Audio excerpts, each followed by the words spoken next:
Corporate அக்கவுண்டிங்கில் நான் அதிகமாக score பண்ணணும்னு நினைக்கிறேன். எனக்கு இன்னும் டைம் கம்மியாக தான் இருக்குது. இதில் எந்த டாபிக்ஸை நான் படித்தேன்னா 50க்கு என்னால் 40க்கு மேலே ஸ்கோர் பண்ண முடியும் அப்படிங்கிறத பற்றி தான் இந்த வீடியோவில் பார்க்க போகிறோம். So welcome you all for the key to 50 and I am Aarthi from Shilpi's academy. Let start. So அதில் ஃபர்ஸ்ட் இம்பார்ட்டன்ஸ் நம்ம எதுக்கு கொடுக்கணும் அப்படின்னா accounting for shares and debentures and statement of profit and loss account. இதுக்கு அடுத்து banking, electricity and insurance companies. So இந்த 3 சாப்டர்ஸில் இருந்துமே பார்த்தீங்கன்னா 14 மார்க்ஸுக்கு நம்மளுக்கு சம்ஸ் கேட்பாங்க. அண்ட் இதில் பார்த்தீங்கன்னா உங்களுக்கு 2 சம்ஸ் வரும். அண்ட் ப்ரிப்பரேஷன் ஆஃப் ஃபினான்ஷியல் ஸ்டேட்மெண்ட்டில் உங்களுக்கு ஒரே ஒரு சம்மு 14 மார்க்குக்கு கேட்பாங்க. அண்ட் மாடியூல் 4ல் உங்களுக்கு 2 சம்ஸ் அப்படிங்கிறது வரும். ஸோ இந்த 2 சம் எப்படி வரும்னா, ஒன்று பேங்கிங் எலக்ட்ரிசிட்டி காம்பினேஷன் வரலாம், ஒரு எலக்ட்ரிசிட்டி இன்சூரன்ஸ் வரலாம், இல்லை பேங்கிங் அண்ட் இன்சூரன்ஸ், இந்த மாதிரி காம்பினேஷன்ஸ் உங்களுக்கு மாறி மாறி வரும். அண்ட் கேஷ் ஃப்ளோலையும் அக்கௌண்டிங் ஸ்டாண்டர்ட்லேருந்தும் 7 மார்க்ஸுக்கு நம்மளுக்கு கொஷின்ஸ் கேட்பாங்க. ஒரே ஒரு கொஷின்ஸ் மட்டும்தான் இந்த சாப்டர்ஸ்லேருந்து வரும். ஸோ இப்போ நம்ம ப்ரிஃபரன்ஸ் கொடுக்கும்போது ஃபஸ்ட்டு நீங்கள் மாடியூல் 4 வந்து ஈஸியாக இருக்குன்னு ஃபீல் பண்ணிங்கன்னா ஃபஸ்ட்டு மாடியூல் 4 படிங்க, இதுக்கு அடுத்தது 2 படிங்க, அண்ட் லாஸ்ட்டாக மாடியூல் 1 படிங்க, அண்ட் இதுக்கு அடுத்தது கேஷ் ஃப்ளோ அண்ட் மாடியூல் 5 இதை ரிவைஸ் பண்ணிக்கோங்க. இன்றைக்கி நம்ம பார்க்க போகிறது வந்துட்டு கேஷ் ஃப்ளோ தான். Because most of the people வந்துட்டு எல்லாருமே ஃபீல் பண்ணுறது என்னன்னா, எனக்கு வந்து கேஷ் ஃப்ளோ ரொம்ப கஷ்டமாக இருக்குது, என்னால் அதில் சம்ஸ் போட முடியல அப்படின்னு சொல்லிட்டு சொல்லுவாங்க. ஸோ அதனால் அதை ஃபஸ்ட்டு பார்த்துட்டு இதுக்கப்புறம் 1 by 1 மற்ற சாப்டர்ஸ் எல்லாமே நம்ம பார்க்க ஸ்டார்ட் பண்ணிடலாம். So what is mean by cash flow? So cash flow அப்படிங்கிறது என்ன? என்னோட கம்பெனிக்கு என்ன கேஷ் உள்ளே வருது அண்ட் என்ன வெளியே போகுது அப்படிங்கிறத தான் நம்ம என்னென்னு சொல்லுவோம், கேஷ் ஃப்ளோ அப்படின்னு சொல்லுவோம். ஸோ எதுக்காக இந்த கேஷ் ஃப்ளோ ஸ்டேட்மெண்ட் அப்படிங்கிறத நான் தனியாக ப்ரிப்பேர் பண்ணணும்? இதை நான் ப்ரிப்பேர் பண்ணாமே விட்டுறலாம் இல்லையா? So what is the need? இதோட அப்ஜெக்டிவ் என்ன? ஃபார் எக்ஸாம்பிள், என்னோடய கம்பெனியோட டர்ன் ஓவர் வந்துட்டு 5 lakh இருக்குது, சரிங்களா? ஸோ இந்த 5 lakh இருக்கும்போது நான் கேஷ் பேமெண்ட்ஸ் நான் என்ன பண்ணியிருக்கேன் அண்ட் எனக்கு என்ன கேஷ் இன்ஃப்ளோஸ் உள்ளே வந்திருக்கு, என்னோடய சேல்ஸ் என்ன, அண்ட் நான் என்ன பர்ச்சேஸ் பண்ணியிருக்கேன், அண்ட் வேஜஸ் நான் எவ்வளோ கொடுத்துருக்கேன், சேலரிஸ் நான் எவ்வளோ கொடுத்துருக்கேன், என்ன ஏதாவது நான் பர்ச்சேஸ் பண்ணியிருக்கேன்னா, என்ன அது ஏதாவது சேல் பண்ணியிருக்கேன்னா, இந்த இன்ஃபர்மேஷன்ஸ் எல்லாமே நார்மல் ஃபினான்ஷியல் ஸ்டேட்மெண்ட்ஸ்லேயும் நம்மளுக்கு அவைலபிளாக இருக்கும். I am telling about trading P&L account and balance sheet. இதில் நம்மளுக்கு அவைலபிளாக இருக்கும். பட் தனியாக நம்ம ஒரு ஸ்டேட்மெண்ட் ப்ரிப்பேர் பண்ணிட்டோம் அப்படின்னா நமக்கு அதை பார்க்குறதுக்கு ஈஸியாக இருக்கும். ஸோ இப்போ ஒரு வருஷத்துக்கு ஆர்எல்ஸ் ஒரு மாதத்துக்கு நம்ம ப்ரிப்பேர் பண்ணுறோம் அப்படின்னா ஒரு மந்த்துக்கு நமக்கு இவ்வளோ கேஷ் நீட் இருக்குது அண்ட் இந்த அளவுக்கு நான் ஆப்டிமலாக நான் மெயின்டைன் பண்ணி ஆகணும் அப்படிங்கிறத நம்மளால் ஐடென்டிஃபை பண்ண முடியும். அண்ட் இதோட மெயின் அப்ஜெக்டிவ் ஹைலைட் பண்ணி வச்சுக்கோங்க, ability to generate and utilize the cash. Whether அந்த கம்பெனிக்கு கேஷை ஜென்ரேட் பண்ணுறதுக்கான எபிலிட்டி இருக்கா இல்லையா அப்படின்னு தெரிஞ்சுக்கிறதுக்கும் அண்ட் அவங்களோட பேமெண்ட்ஸை மீட் அவுட் பண்ணுறதுக்கான எபிலிட்டி இருக்கா இல்லையா. ஸோ அதை சிம்பிளாக சொல்லணும்னா assessing the liquidity position of an enterprise. அந்த கம்பெனியோட லிக்விடிட்டி பொசிஷன் என்ன அப்படின்னு அனலைஸ் பண்ணுறது தான் நம்மளோட cash flow statement. Okay, and இதோட கீ பாயிண்ட்ஸ் அப்படின்னு பார்த்தீங்கன்னா, கேஷை நம்மளால் ஜென்ரேட் பண்ண முடியுதா இல்லையா, நம்மளோட ஃபினான்ஷியல் ஆப்ளிகேஷன்ஸை மீட் அவுட் பண்ண முடியுதா இல்லையா, அண்ட் நம்மளோட கேஷ் பேமெண்ட்டுக்கும் கேஷ் ரெசீட்ஸுக்கும் என்ன டிஃப்ரென்ஸ் இருக்குது, அண்ட் ஒரு பர்டிகுலர் ஸ்டேஜில் நம்மளோட ஃபினான்ஷியல் பொசிஷன் எப்படி இருக்குது, இந்த 4 பாயிண்ட்டுக்காகவும் தான் நம்ம ப்ரிப்பேர் பண்ணக்கூடியது. அண்ட் கேஷ் ஃப்ளோ ஸ்டேட்மெண்ட்டில் கேஷ் அண்ட் கேஷ் ஈக்குவலன்ஸ் அப்படின்னு தான் எழுதுவோம்.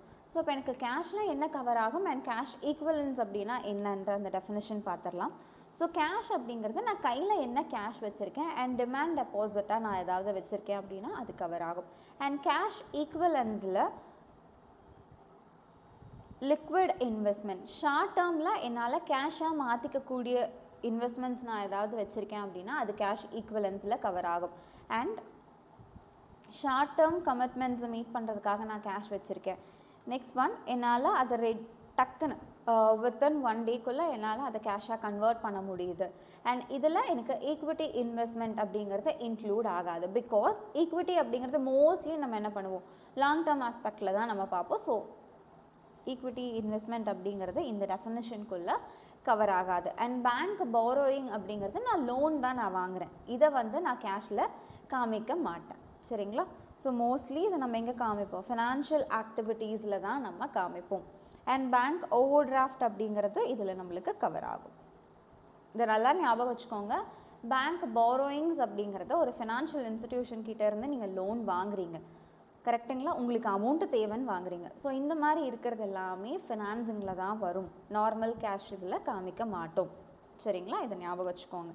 அண்ட் பேங்க் ஓவர் டிராஃப்ட் அப்படிங்கிறத நம்ம ஏன் அந்த கேஷ் ஈக்குவலன்ஸில் கவர் பண்ணுறோம் அப்படின்னா, என்னோட அக்கௌண்ட்டில் இருந்து நான் அமௌண்ட் எனக்கு அதிகமாக வேணும்னா நான் வித்ட்ரா பண்ணிக்கலாம். கரெக்டுங்களா?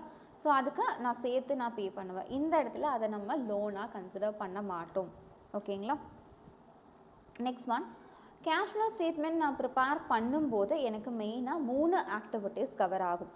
First one operating activity, investing and financing. Operating அப்படிங்கிறது என்னோட டே டு டே ஆப்ரேஷனில் நான் என்னென்ன ஆக்டிவிட்டீஸ் பண்ணுறேனோ அது எல்லாமே கவர் ஆகும். அண்ட் இன்வெஸ்டிங் அப்படிங்கிறதுல பர்ச்சேஸ், சேல்ஸ் ஏதாவது பண்ணுறோன்னா அந்த டைப் ஆஃப் ஆக்டிவிட்டீஸ் கவர் ஆகும். அண்ட் ஃபினான்சிங் எனக்கு அமௌண்ட் தேவைங்கிறதுக்காக நான் என்னென்ன வாங்குகிறேன், வேறு ஏதாவது ஃபினான்ஷியல் இன்ஸ்டிடியூஷன் கிட்டேருந்து லோன் வாங்கியிருக்கலாம், அண்ட் ஈக்விட்டி இஷ்யூ பண்ணியிருக்கலாம், டிபென்ச்சர்ஸ் இஷ்யூ பண்ணியிருக்கலாம். கரெக்டுங்களா? ஸோ இந்த மாதிரி இருக்கக்கூடிய ஐட்டம்ஸ். அண்ட் இப்போ என்கிட்ட ஒரு பர்சன் ஈக்விட்டி வாங்கியிருக்காங்க, அவங்களுக்கு நான் என்ன பண்ணணும், டிவிடெண்ட் அப்படிங்கிறது கொடுக்கணும். இஃப் இன் கேஸ் டிபென்ச்சர்ஸ் வாங்கியிருக்காங்க அப்படின்னா I have to pay interest to them. கரெக்டுங்களா?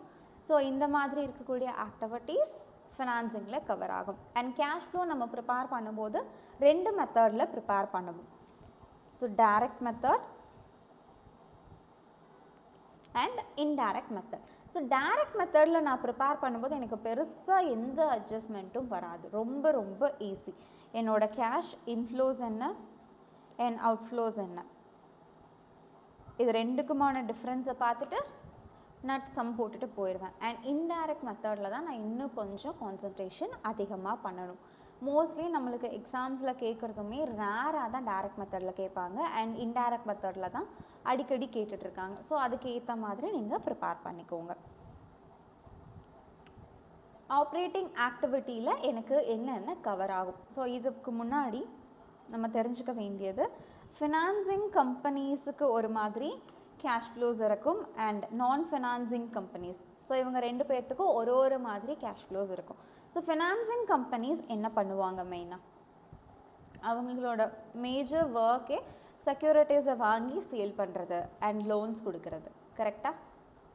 ஸோ இப்போ அவங்களுக்கு இன்ட்ரெஸ்ட் அப்படிங்கிறது மந்த்லி வரும். இதை நான் ஃபினான்சிங்கில் கொண்டு போய் காமிக்க முடியாது. ஸோ இப்போ இங்கே வரும், எனக்கு ஆப்ரேட்டிங் ஆக்டிவிட்டியில் கவர் ஆகும். இன்ட்ரெஸ்ட்டு அண்ட் டிவிடெண்ட்டு, செக்யூரிட்டிஸ் ஏதாவது சேல் பண்ணுறாங்க, இதனால் வரக்கூடிய இன்கம்ஸ் எல்லாமே ஆப்ரேட்டிங் ஆக்டிவிட்டீஸில் கவர் ஆகும். பிகாஸ் அவங்க அதை தான் பிஸ்னஸாக பண்ணிகிட்ருக்காங்க. இஃப் இன் கேஸ் நான் ஃபினான்சிங் கம்பெனி, இது எல்லாமே ஃபினான்சிங் ஆக்டிவிட்டீஸில் நம்மளுக்கு கவர் ஆகும். அதே மாதிரி interest payment and securities purchase பண்ணுறது. சரிங்களா? அண்ட் இதுவே என்னோட கம்பெனி ஒரு நான் ஃபினான்சிங் கம்பெனியாக இருக்குது அப்படின்னா, நான் நார்மலாக குட்ஸ் சேல் பண்ணுவேன். அண்ட் இதை தவிர்த்து எனக்கு வேறு ஏதாவது சர்வீஸ் நான் ப்ரொவைட் பண்ணுறேன்னா அதுலேருந்து இன்கம் வரும். அண்ட் டெப்டாஸ் கிட்டேருந்து நான் அமௌண்ட்டு கலெக்ட் பண்ணுவேன். இதுக்கு அடுத்து நான் காப்பிரைட், பேட்டன் ரைட் வாங்கியிருக்கேன் அப்படின்னா அதை யாராவது யூஸ் பண்ணுறாங்கன்னா எனக்கு ராயல்ட்டி மாதிரி கொடுப்பாங்க, கமிஷன்ஸ் கொடுப்பாங்க. அண்ட் இன்சூரன்ஸ் பெனிஃபிட் ஏதாவது நம்ம கிளைம் பண்ணியிருக்கோம் அப்படின்னா இது எல்லாமே என்னோட கேஷ் ரெசிப்ட்ஸில் வரும். அண்ட் என்னோட கேஷ் பேமெண்ட்ஸில் பார்த்தீங்கன்னா பர்ச்சேஸ் நம்ம ஏதாவது பண்ணியிருக்கோம் அண்ட் சப்ளையர்ஸ்க்கு அமௌண்ட் நம்ம பே பண்ணுறோம் அப்படின்னா அது, அண்ட் நம்மளோட எம்ப்ளாயீஸ்க்கு கொடுக்கக்கூடிய wages, salary and insurance payment ஏதாவது பண்ணுறோம் அண்ட் இன்கம் டேக்ஸ் பே பண்ணுறோம், இது எல்லாமே ஆப்ரேட்டிங் ஆக்டிவிட்டீஸில் நம்மளுக்கு கவர் ஆகும். அண்ட் இன்டைரக்ட் மெத்தடில் பார்க்கும்போது என்னோடய ஃபார்மேட்டே என்ன ஆகும், ஃபுல்லாக சேஞ்ச் ஆகும். நார்மல் ஃபார்மேட்டை இந்த இடத்துல என்னால் யூஸ் பண்ண முடியாது. ஓகே. ஸோ இன்டைரக்ட் மெத்தடில் பார்க்கும்போது ஃபர்ஸ்ட் எனக்கு என்ன கொடுத்துருப்பாங்க அப்படின்னா நெட் ப்ராஃபிட் அப்படிங்கிறது கொடுத்துருப்பாங்க. சம்மில் எப்பயுமே டைரக்ட் மெத்தடில் ப்ரிப்பேர் பண்ணுங்கள், இன்டைரக்ட் மெத்தடில் ப்ரிப்பேர் பண்ணுங்கன்னு சொல்லிடுவாங்க. சப்போஸ் அதை சொல்லலைன்னா நான் எப்படி கண்டுபிடிக்கலாம் அப்படின்னா, நெட் ப்ராஃபிட் கொடுத்துருக்காங்களான்னு பாருங்கள். நார்மல் டைரக்ட் மெத்தடில் போடும்போது நம்ம என்ன பண்ண மாட்டோம், நெட் ப்ராஃபிட் அப்படின்றத நம்ம இக்னோர் பண்ணிடுவோம், அதை நம்ம எடுக்கவே மாட்டோம். இஃப் எனக்கு நெட் ப்ராஃபிட் கொடுத்துருக்கான் அப்படின்னாலே நம்ம எந்த மெத்தடில் தான் போடணும், இன்டைரக்ட் மெத்தடில் தான் போடணுன்றத மைண்டில் வச்சுக்கோங்க. ஸோ எனக்கு சம்டைம்ஸ் ஓப்பனிங் அண்ட் க்ளோசிங் இது ரெண்டும் கொடுத்துருப்பாங்க. ஸோ இதுக்கான டிஃப்ரென்ஸ் எடுத்துகிட்டு நான் ஃபர்தராக நான் ப்ரொசீட் பண்ணலாம். அண்ட் இந்த நெட் ப்ராஃபிட் கூட என்னென்ன ஐட்டம்ஸ் நான் ஆட் பண்ணணும், என்னோட கன்சர்னில் நான் கேஷ் ஐட்டம்ஸ் ஏதாவது இருக்கான்னு பாருங்கள். ஸோ கேஷ் ஃப்ளோ அப்படிங்கிறது என்ன, நம்ம கையில் இருந்து கேஷ் என்ன வெளியே போயிருக்கு, என்ன உள்ளே வந்திருக்கு, இதுதான். அண்ட் இதில் நான் கேஷ் ஐட்டம்ஸ் ஏதாவது இருக்குது அப்படின்னா அதை நம்ம ஆட் பண்ணிக்கணும். டெப்ரிசியேஷன், இது ஆக்சுவலி என்னோட வேல்யூ ரெடியூஸ் ஆகுது, பட் என் கையிலேருந்து எதுவும் வெளியே போகலை, அதனால் இதை நான் என்ன பண்ணிக்கிறேன், மறுபடியும் என்னோட நெட் ப்ராஃபிட் கூட ஆட் பண்ணிக்கிறேன். இதே மாதிரி தான் ப்ரிலிமினரி எக்ஸ்பென்சஸ் ரிட்டன் ஆஃப் பண்ணது. இதுக்கு அடுத்தது discount on issue of shares and debentures. So ஷேர்ஸையும் டிபென்ச்சர்ஸையும் டிஸ்கவுண்ட்டில் இஷ்யூ பண்ணும்போது ஆக்சுவல் ப்ரைஸ்லேருந்து நான் கம்மி பண்ணி தான் நான் இஷ்யூ பண்ணுறேன். இந்த இடத்துல என்கிட்ட இருந்த அமௌண்ட் எதுவும் வெளியே போகலை. இதே மாதிரி குட்வில் ரிட்டன் ஆஃப் பண்ணுறது.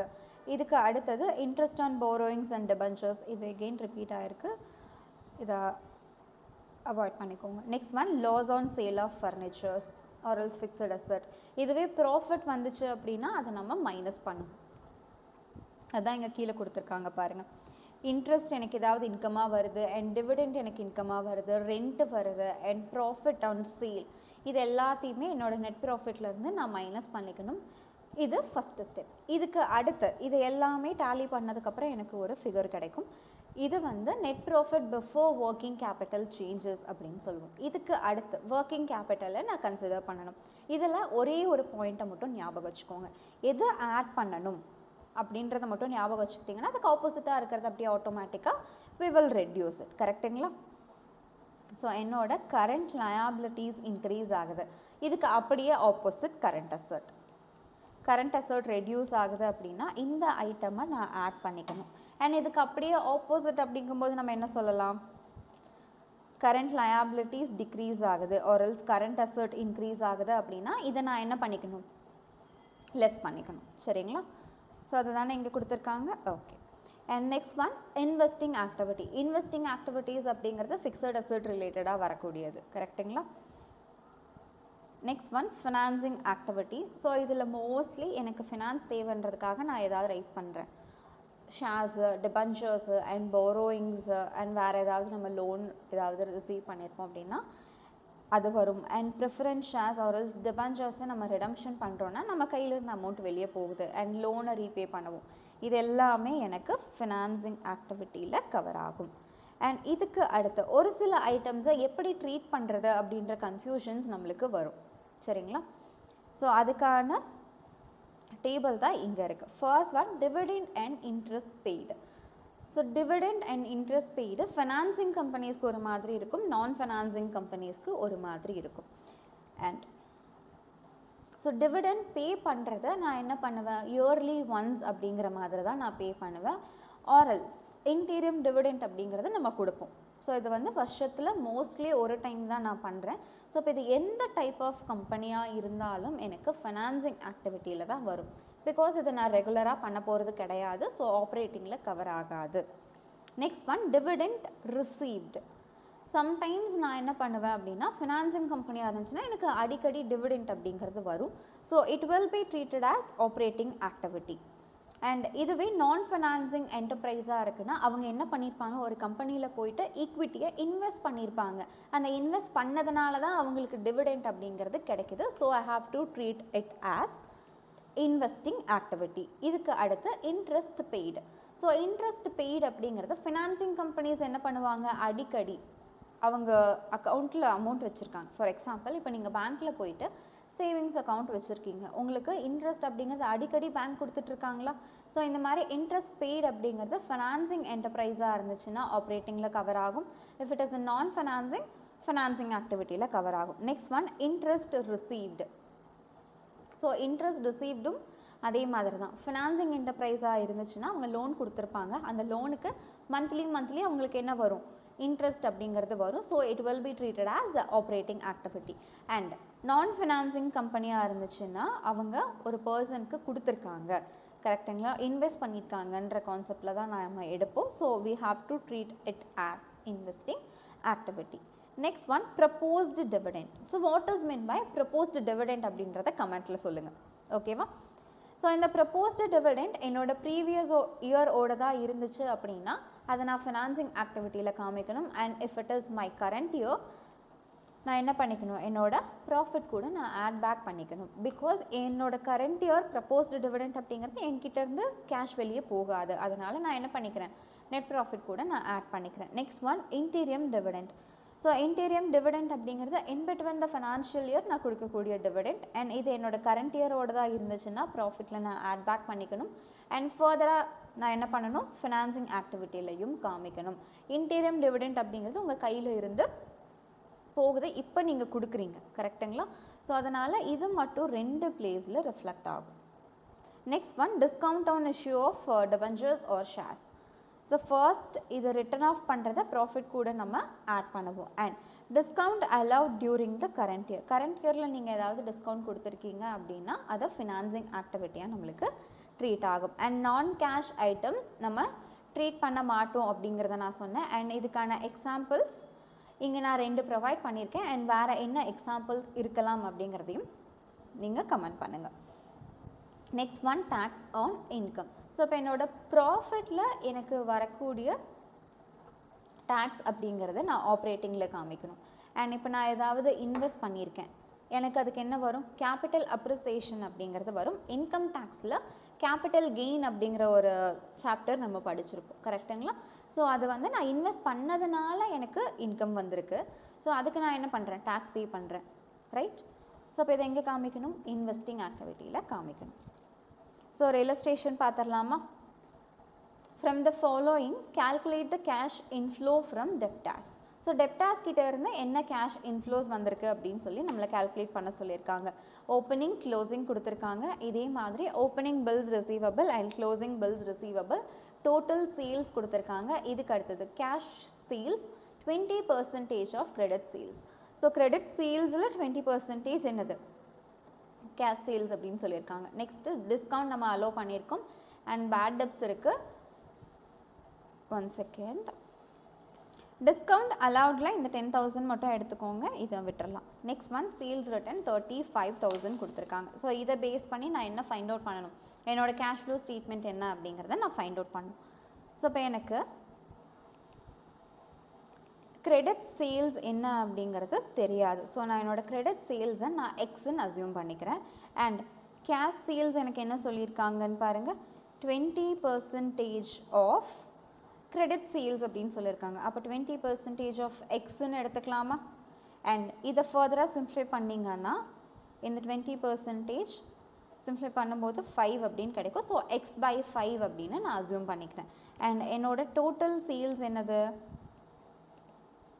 x plus x/5. கிரெடிட் சேல்ஸும் கேஷ் சேல்ஸும் ப்ளஸ் பண்ணேன்னா எனக்கு கிடைக்கிறது தான் என்னோட டோட்டல் சேல்ஸ். அண்ட் இதை ஃபர்தராக சிம்ப்ளிஃபை பண்ணோன்னா 6x divided by 5 அப்படின்னு கிடைக்குமா? ஈக்குவல் டு டோட்டல் சேல்ஸ் கொடுத்துருக்காங்களா, 3 lakh. And 6x equal to 3 lakh into 5. So x is equal to 3 lakh into 5 போடுங்க. போட்டு எவ்வளோ வருதுன்னு பாருங்கள்.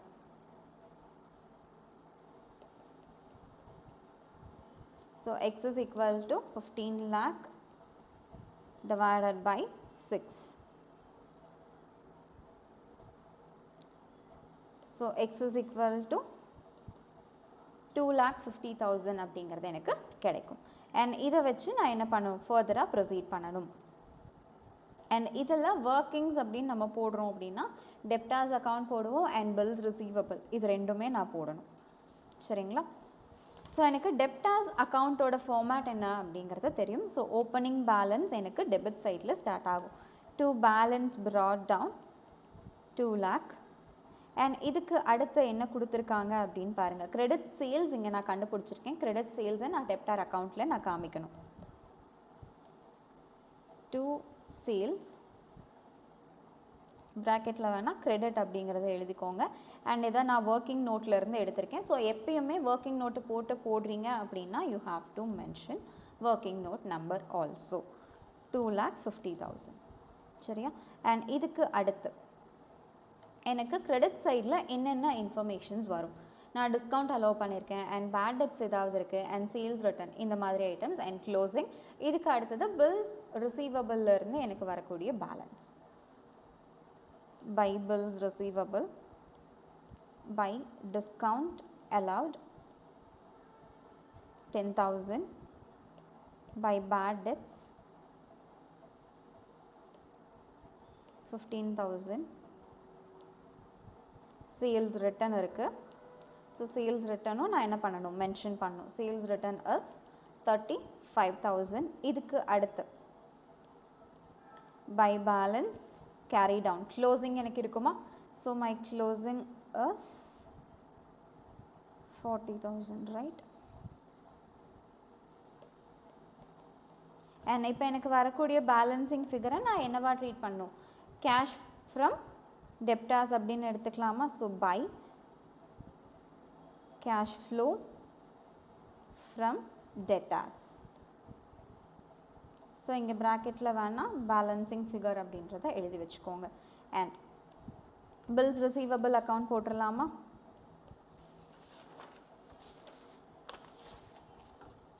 ஸோ இதுவும் என்னோட அசட் நேச்சர் அப்படிங்கிறதுனால ஓப்பனிங் பேலன்ஸ் எனக்கு டெபிட் சைடில் ஸ்டார்ட் ஆகும்.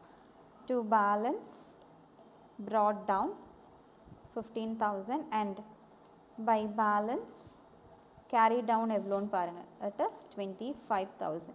ஸோ இது ரெண்டுக்கும் எவ்வளோ டிஃப்ரென்ஸ் வருது? the difference is 10,000, right? So இந்த 10,000 நான் என்னவா அசியூம் பண்ணிக்கலாம்? 2 debtors அப்படின்னு எடுத்துக்கலாமா? 2 debtors account. அண்ட் இங்கே டெபிட் சைடில் இருக்கிறது எனக்கு இங்கே போகும்போது எனக்கு கிரெடிட் சைடில் ரிஃப்ளெக்ட் ஆகும். ஓகே, ஸோ இங்கே பக்கத்தில் வேணால் எழுதிக்கோங்க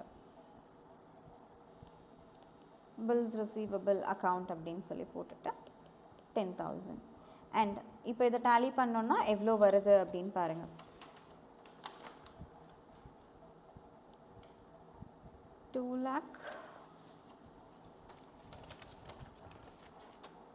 4,50,000, right? நீங்கள் டேலி பண்ணோன்னா I'm getting around 1,60,000. Once total மட்டும் கரெக்டாக இருக்கான்னு செக் பண்ணுங்கள். So I'm getting around 3,40,000. ஓகேவா? அண்ட் இப்போ இதை டேலி பண்ணோன்னா 4,50,000. ஸோ இதை வச்சு நான் கேஷ் ஃப்ளோ ஸ்டேட்மெண்ட் ப்ரிப்பேர் பண்ணணும். ஓகே, ஸோ இங்கே என்ன கம்ப்யூட் பண்ண சொல்லியிருக்காங்க? Cash inflows from debtors. இதை ஒர்க்கிங் நோட் போடும்போதே நான் ஃபைண்ட் அவுட் பண்ணிவிட்டேன். It is 3,40,000. ஸோ இதை அப்படியே எடுத்து நான் என்ன பண்ணிடலாம்? என்னோட கேஷ் ஃப்ளோ ஸ்டேட்மெண்ட்டில் நான் எழுதிடலாம். ஆர்எல்ஸ் ஸ்ட்ரெயிட்டாக நம்ம கேஷ் ஃப்ளோ ஸ்டேட்மெண்ட்லேயே அப்ளை பண்ணலாம். ஓப்பனிங் டெப்டார் எனக்கு தெரியும். ஸோ அந்த ஃபார்மேட் நான் சொல்லிடுறேன், நீங்கள் அது ஜஸ்ட் ஒர்க் அவுட் பண்ணி பாருங்கள். ஓப்பனிங் டெப்டார் எனக்கு தெரியும். அண்ட் ஓப்பனிங் பில்ஸ் ரிசீவபிள் என்னன்றதும் எனக்கு தெரியும். அண்ட் இது கூட நான் என்ன ஆட் பண்ணணும் அப்படின்னா கிரெடிட் சேல்ஸ் என்னன்றதை நான் ஆட் பண்ணணும். ஓகே, அண்ட் இதில் இருந்து டெப்டார்ஸ் அக்கௌண்ட்டில் கிரெடிட் சைடில் நீங்கள் என்னென்ன போடுறீங்களோ அந்த இன்ஃபர்மேஷன்ஸ் எல்லாமே மைனஸ் பண்ணிக்கோங்க. இதை டோட்டல் பண்ணி வர்றதுல இருந்து less discount, bad debts, sales return, closing debtor, closing bills, receivable, இது எல்லாமே எனக்கு வரும். சரிங்களா? ஸோ உங்களுக்கு எந்த ஃபார்மேட் ஈஸியாக இருக்கோ அந்த ஃபார்மேட்டை நீங்கள் ஃபாலோ பண்ணிக்கோங்க. நெக்ஸ்ட்டு ப்ரீவியஸ் இயரில் கேட்ட ஒரு சம் பார்க்கலாம். So Vedika Limited gives you the following information for the year ended 31st March 2018. The sales for the year totaled 96 lakhs. The company sell goods for cash only. So இங்க இருக்கக்கூடிய எல்லா சேல்ஸுமே என்னது? cash sales. And இதுக்கு அடுத்து என்ன சொல்லியிருக்காங்கன்னு பாருங்க. cost of goods sold 60% of the sales அப்படின்னு சொல்லியிருக்காங்க. So அப்போ 96 lakh into 60% நான் எடுத்தேன் அப்படின்னா I am getting around 57 lakh 60,000. கரெக்டா? இதுக்கு அடுத்து என்ன சொல்லியிருக்காங்கன்னு பாருங்க. Closing inventory was higher than the opening inventory by 20,000. So அப்போ இது ரெண்டுக்குமான டிஃப்ரென்ஸ் 20,000 சொல்லியாச்சு. நெக்ஸ்ட் டேக்ஸ் பெய்டு 7 lakh அப்படின்னு சொல்லியிருக்காங்க. நெக்ஸ்ட் அதர் எக்ஸ்பென்சஸ் எவ்வளோன்னு பாருங்க. 21,45,000 அண்ட் அவுட்ஸ்டாண்டிங் எக்ஸ்பென்சஸ் இருக்குது அப்படின்னு சொல்லியிருக்காங்க. கரெக்டுங்களா? அண்ட் அவுட்ஸ்டாண்டிங் 2 வருஷத்தோடதும் ப்ரொவைட் பண்ணியாச்சு. Next one new machinery and furniture costing 10,50,000 were all purchased and one equipment was sold for 20,000. Next right issue நம்ம பண்ணியிருக்கோம் 50,000 rupeesக்கு. And next the entire money was received with application. dividend ஓட total 4 lakh சொல்லியிருக்காங்க. Next கேஷோட opening and closing கொடுத்துருக்காங்க. கரெக்டுங்களா? So இதை base பண்ணி நான் என்ன பண்ணணும், கேஷ் ஃப்ளோ ஸ்டேட்மெண்ட் அப்படிங்கிறத நான் ப்ரிப்பேர் பண்ணணும் அண்டர் அ டைரக்ட் மெத்தட். கரெக்டுங்களா? ஸோ இதில் ஃபர்ஸ்ட் நான் இதுக்குள்ளே போகிறதுக்கு முன்னாடி ஒர்க்கிங்ஸ் நான் போட்டுக்கிறேன். ஸோ நான் காஸ்ட் ஆஃப் சேல்ஸ் என்னன்றதை நான் ஆல்ரெடி நான் ஃபைண்ட் அவுட் பண்ணியாச்சு. கரெக்டுங்களா? ஸோ 96 lakhல நான் 60% எடுத்தேன்னா என்னோட காஸ்ட் ஆஃப் சேல்ஸ் என்ன அப்படின்றது கிடைக்கும். கரெக்டுங்களா? So it is 57,60,000. இதை இனிஷியலாகவே நம்ம கண்டுபிடிச்சிட்டோம். அண்ட் இதுக்கு அடுத்து நான் என்ன ப்ரிப்பேர் பண்ணணும் அப்படின்னா, நான் என்னோட கிரெடிட்டர்ஸுக்கும் எம்ப்ளாயீஸ்க்கும் நான் எவ்வளோ பே பண்ணணுன்ற இன்ஃபர்மேஷன் தெரியணும். எனக்கு எக்ஸ்பென்சஸ் கொடுத்துருக்காங்களா பாருங்கள். எக்ஸ்பென்சஸ் எவ்வளோ சொல்லியிருக்காங்க, 21,45,000 சொல்லியிருக்காங்க. ரைட்? ஸோ டைரக்ட் மெத்தடில் நம்ம என்ன பண்ணுவோம், இது எனக்கு ஆல்ரெடி எக்ஸ்பென்சஸ். ஸோ இந்த எக்ஸ்பென்சஸ் கூட அடிஷ்னலாக இன்கர் ஆனதையும் நான் ஆட் பண்ணிக்கிறேன். எக்ஸ்பென்சஸ் இன்கர்ட் எவ்வளோ, 21,45,000. சரிங்களா? இதுக்கு அடுத்து அவுட்ஸ்டாண்டிங் எக்ஸ்பென்சஸ் கொடுத்துருக்காங்களா, 82,000 ஒன்று, 91,000 ஒன்று. மோஸ்ட்லி நம்ம அவுட்ஸ்டாண்டிங் என்ன பண்ணுவோம் அப்படின்னு யோசிங்க. ஓப்பனிங் ஆட் பண்ணுவோமா, க்ளோசிங் ஆட் பண்ணுவோமா? ஸோ எப்பயுமே ஓப்பனிங் ஆட் பண்ணிவிட்டு க்ளோசிங்கை நம்ம லெஸ் பண்ணிப்போம். Right? So add opening outstanding, it is 82,000, right? And இதுக்கு அடுத்து இன்னொரு இன்ஃபர்மேஷன் சொல்லியிருக்காங்களா, நம்மளோட ஓப்பனிங் இன்வென்ட்ரிக்கும் க்ளோசிங் இன்வென்ட்ரிக்குமான டிஃப்ரென்ஸ் வந்துட்டு 20,000 அப்படின்னு சொல்லியிருக்காங்க. ரைட்? ஸோ இதையும் நான் என்ன பண்ணிக்கணும், ஆட் பண்ணிக்கணும். ஆட் இன்வென்ட்ரி ஆர் எல்ஸ் அங்கே கொடுத்துருக்கிறத எக்ஸஸ் ஆஃப் அப்படின்னு சொல்லிட்டு அந்த ஸ்டேட்மெண்ட் எழுதிட்டு நீங்கள் அமௌண்ட் போட்டுக்கிட்டீங்கனாலும் okay. So it is 20,000. And இது எல்லாத்தையுமே ஆட் பண்ணால் எவ்வளோ வருது அப்படின்னு பாருங்கள்.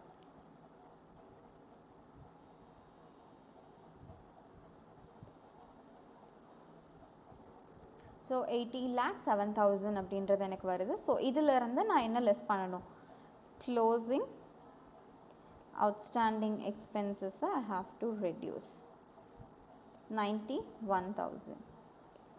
reduce பண்ணுங்க.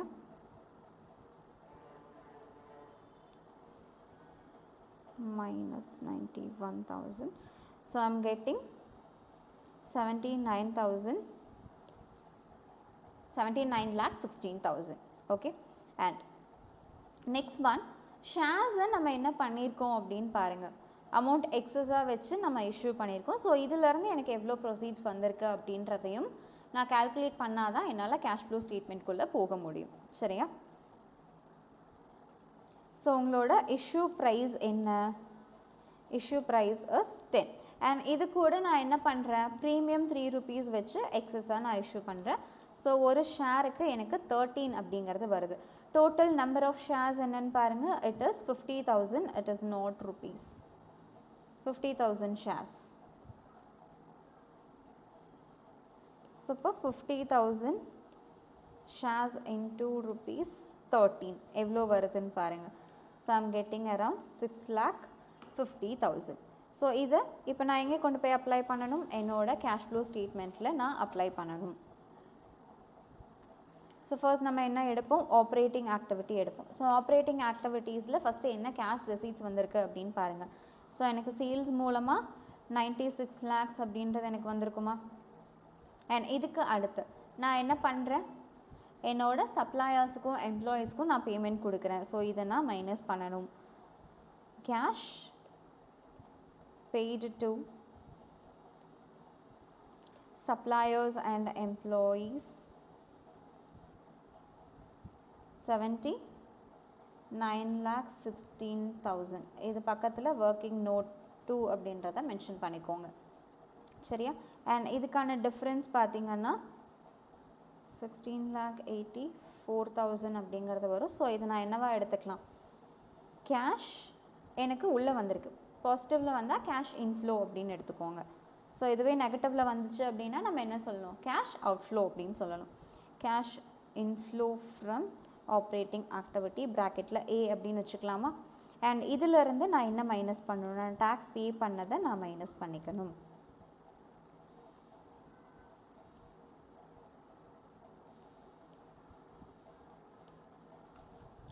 டேக்ஸ் எவ்வளோ சொல்லியிருக்காங்கன்னு பாருங்கள்,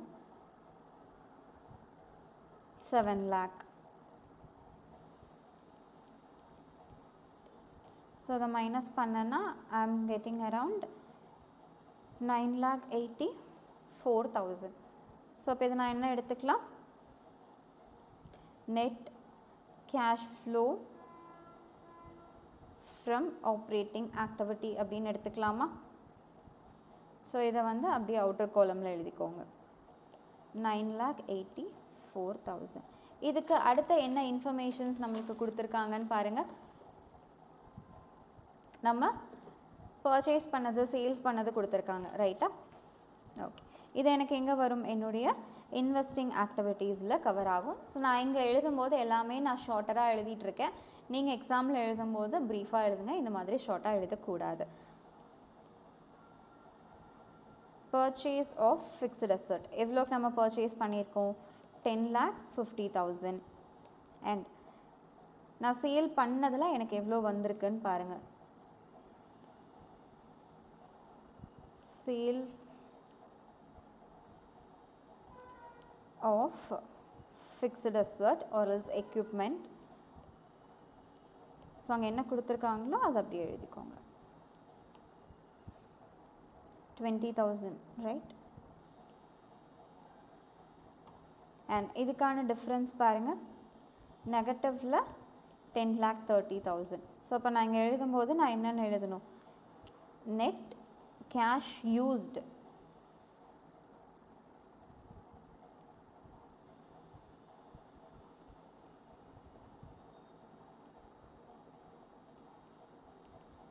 ஓகே, இதை பி அப்படின்னு வச்சுக்கலாம். Next one financing activity. So financing ஆக்டிவிட்டீஸில் நான் கேபிட்டல் ரைஸ் பண்ணியிருக்கேன். ஸோ அதுக்கான அமௌண்ட்டை நான் காமிக்கணும். இஷ்யூ ஆஃப் ஷேர்ஸ், இது எங்கே கண்டுபிடிச்சிருக்கோன்னு பாருங்கள், ஒர்க்கிங் நோட் 2ல் நம்ம கண்டுபிடிச்சிருக்கோமா. இது ஒர்க்கிங் நோட் 1 அண்ட் இங்கே ஒர்க்கிங் நோட் 2. எவ்வளோன்னு பாருங்கள், 6,50,000, ரைட். அண்ட் இதுக்கு அடுத்தது டிவிடெண்ட் பேமெண்ட் நான் பண்ணியிருக்கேன்னா, ஸோ டிவிடெண்ட் பெய்டு எவ்வளோன்னு பாருங்கள்,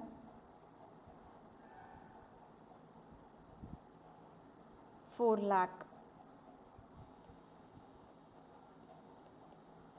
ஸோ இதுக்கான டிஃப்ரென்ஸ் 2,50,000. ஸோ இதை net cash flow from financing activity C. Okay, and இப்போ எனக்கு net cash and cash equivalents என்னன்றது எனக்கு தெரியணும்.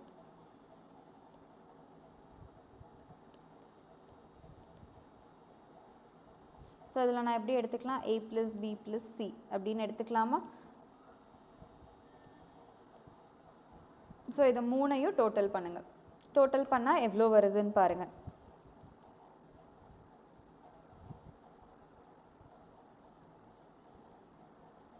டோட்டல் பண்ணிட்டீங்களா.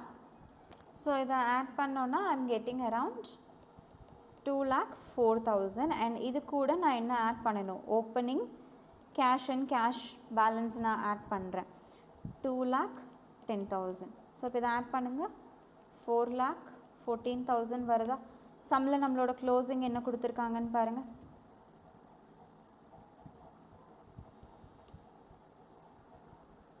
ஸோ எனக்கு நான் ஆட் பண்ணும்போது இந்த க்ளோசிங் பேலன்ஸ் வந்துச்சுன்னா தான் நான் போட்ட சம்மு கரெக்டு. ஓகே, அண்ட் இங்கே அடிஷ்னலாக இன்னொரு சம் நான் கொடுத்துருக்கேன், இதை நீங்கள் ஒர்க் அவுட் பண்ணி பாருங்கள். ஸோ இதோட சாஃப்ட் காப்பி வேணும் அப்படின்னா எங்களோட டெலகிராம் சேனல் அவைலபிளாக இருக்குது. ஸோ டெலகிராம் சேனல் ஜாயின் பண்ணிட்டு டவுன்லோட் பண்ணிக்கோங்க. தேங்க்யூ.